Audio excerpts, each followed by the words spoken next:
needed to change my life from down in Chico, California, and I moved to Portland. And I started homebrewing, but I treated it from the scientific view rather than make some beer for myself. My friends that homebrewed just brewed crap for beer. And so I left Chico thinking, homebrewing doesn't work. I assumed that there was some magic that the big brewers of the time had. I thought it was beyond me. But then when I tried it, it started working really well. And started learning about yeast and applied the engineering background that I had from college into the process and started making great beer. That's why I fell in love with brewing, because it's a blend of science and art. And I love the art part of it, because creation that makes someone happy. How can you do anything better? So I thought I could be a brewer, but I couldn't. Not at Bridgeport. I was hired there as an apprentice and learned what it takes to make good beer as opposed to just following a recipe. When I was at Pike Brewing in Seattle, I was homebrewing in my basement specifically to develop an IPA recipe. Pike was brewing an IPA at the time, and it was just a one-off specialty batch. They didn't have consistency. And a big brewery in Portland had made what they called an IPA. It got a gold medal in the Great American Beer Festival, but they entered it as an amber. To me, that was a travesty. And I had been in London and had true IPAs, and I thought, this is a beer that people will love and can actually support my family if it goes. And it did. And it started the IPA revolution.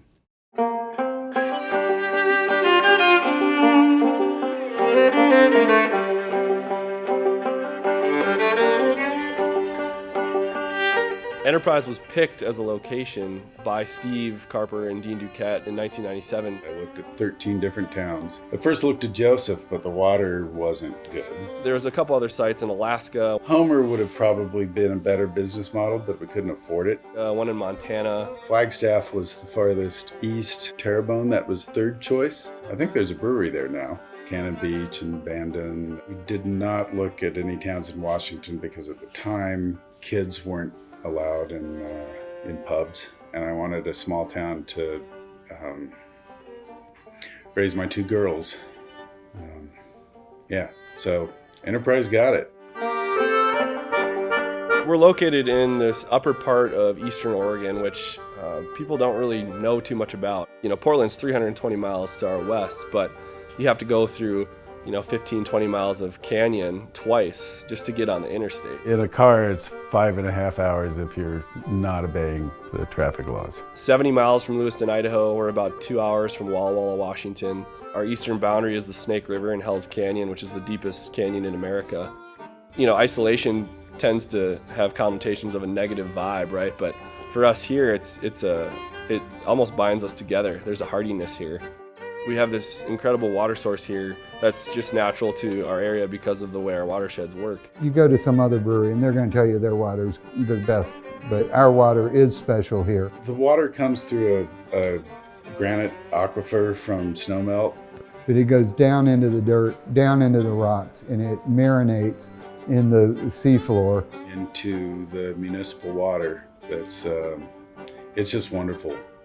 When it comes out, it is ridiculously high in total hardness, and this is akin to the water of, say, London or Munich, some other notable brewing areas that have high carbonate water. And since we were sort of fashioning the Northwest version of British ales, it's perfect.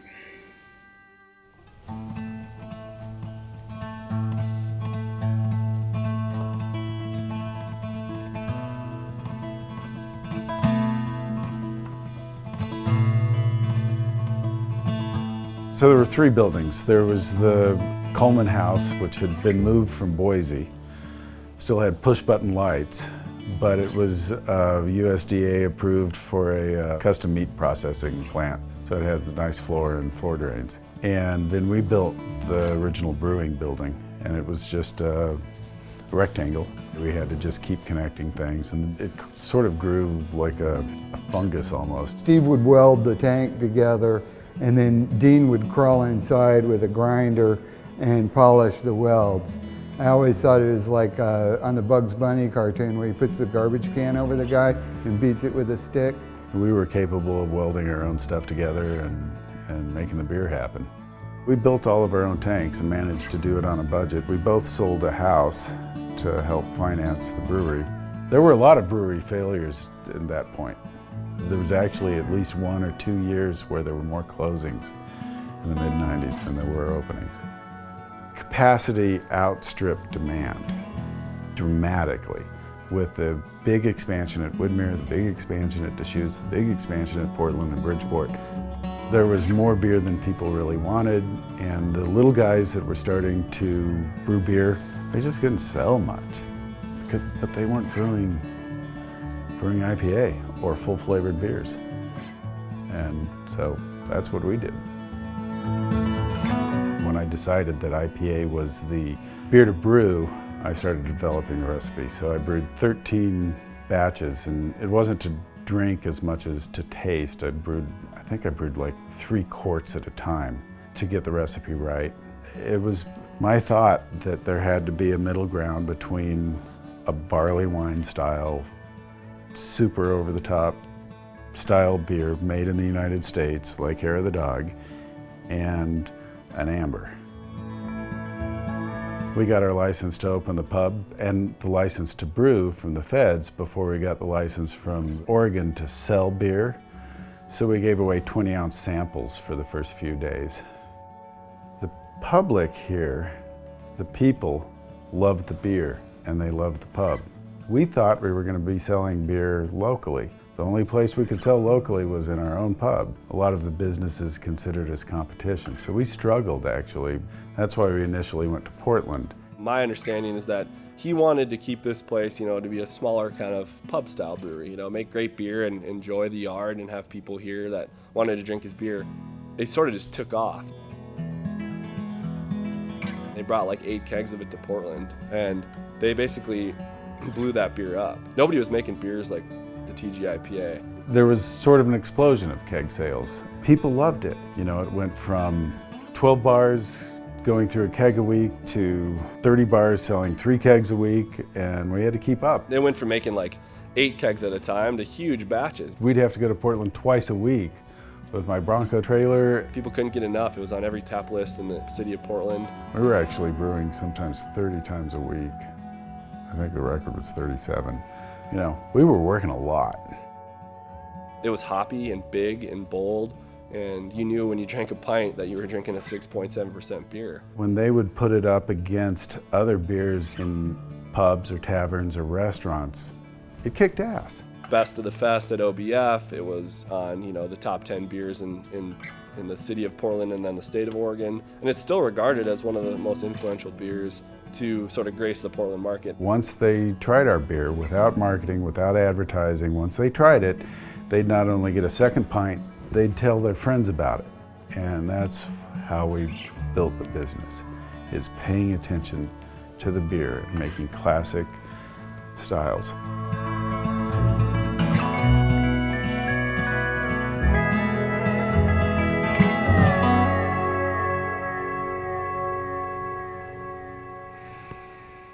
So after it started growing and we started making more beer and buying more tanks, we finally decided we needed to bottle. We bought a relatively inexpensive bottler. I wasn't happy with the quality of the bottling. That was a nightmare, almost closed us because we had so much loss. We were actually losing 30% of the bottles and 40% of the beer. And then we plunked down and bought a bottler that cost way more than a Ferrari. The Ferrari would have been more fun. However, the bottler helps Terminal Gravity survive as more and more draft handles started happening and more competition. And I'm not even saying competition, it's more breweries started creating decent beer. Oh, we had lots of challenges. You know the biggest challenge that almost killed the brewery.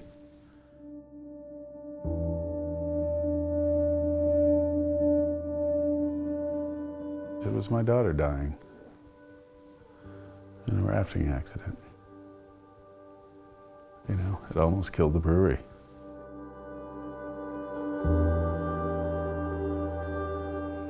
And it was a family business.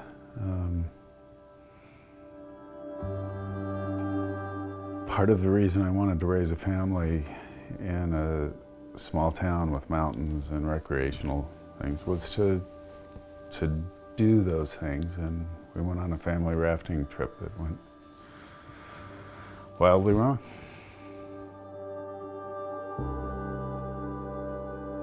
How do you get back up and go mash in?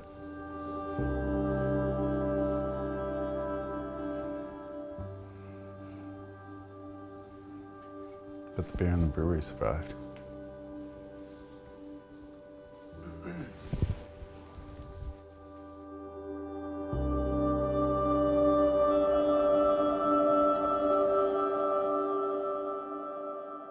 So our original statement was no fruit, no honey, no wheat, and no damn marketing departments.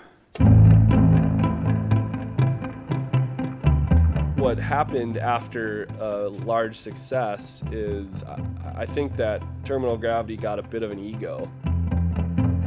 Steve had this mentality that he didn't want to market, he didn't want to put fruit in his beer, he didn't want to put wheat in his beer. Honey, as wonderful as it is on your toast, really doesn't belong in beer. We weren't doing anything about the middle ground between a success and now. It didn't even add anything. It was much more of like we're just going to ride this wave a little bit. It was a great marketing tool for Portland Brewing in the old days. Their Marionberry honey wheat was one of the reasons I quit. It was like Portland will get their beer if they get their beer. You know, we're here.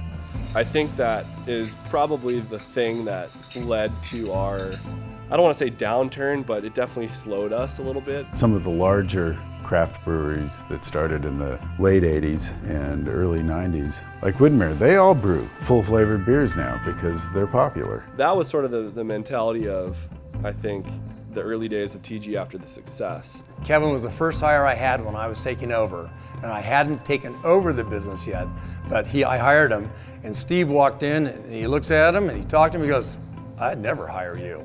And I think Kevin said in his mind, "I would never work for you." What they lacked was this idea of what the market was evolving into in craft beer. They were tired and they were not ready to kind of keep up with the market, so that the IPA was on, the ESG, we hadn't put out a new beer for a long time. We were getting very old and stodgy. You know, I was probably like 3 or 5 months into the job as a full-time employee, and I was mostly doing sales rep work. And I remember riding on the downtown Portland route with a guy named Kevin Constad, who now works for Freem. He basically said, you know, you guys are 6 weeks away from draft failure, basically. And then we were gonna die. We were just gonna be done. So we had a lot of work to do. And because of that, we went and talked to one of our bigger distributors and said, what do we do? And this is like 2014, end of 2013, and all these breweries that are making beer that's basically doing what Terminal Gravity did 20 years ago. We just were stagnant. The whole thing with me, I was trying to break that trend and just make good beer, and hopefully it sold itself. 6 weeks was a short amount of time, obviously. So we went back to the drawing board, and I came back and I had probably like a 2-day meeting with Frank, our head brewer, and we basically got our hands on Citra hops, changed our malt bill, looked at how we can make an IPA that was a response to this ever-changing Northwest IPA market. It's not like all the beer that can be made has already been made. There's always something new out there, and that's a wonderful thing. I like doing that. That single batch of Eagle Cab IPA sold out in a day in Portland. They were just excited about it because they knew what TG was, but we hadn't seen a new beer in almost, I don't know, 7 or 10 years. That's when we were like, oh shit, we haven't moved that much beer since I've been here. The rubber hit the road, and we sort of set out on this 5-year ordeal. 5 years later, that beer is in a can on the shelf, and it's one of the most well-regarded and best-selling beers in the Safeways in Oregon. I am proud that I helped start a revolution of full-flavored beers. That I helped the public realize that they could have full-flavored, fully hopped, balanced beers. I think that if I hadn't started brewing IPAs, someone else would have within 6 months or a year. Sort of spiritual in a way. I mean, these guys had worked in breweries kind of all over, and they sort of found this end of the road. And ironically, it just became the start of a bigger process, you know, but the intention was to come home. And these guys wanted to come to a place that afforded them the opportunity to live a life that was well lived while also making great beer. We took that mindset and that mantra and placed it into everything we did here. You know, everybody comes here. This is sort of a sit-down place, a meeting place. It's where people have birthday parties. It's where people try to celebrate, you know, successes and console each other during failures. It's a great place. Sorry. I do think of this place as my family, so I don't know why I'm getting choked up. When it comes down to it, it's about this place, certainly. It's not named after anybody or anybody's dad or somebody's heritage or whatever. It's about the beer. Name Terminal Gravity is a brewing term. It actually has a lot of meaning for me because it's when it's finished, it's done. It's as far as it'll go. Terminal Gravity.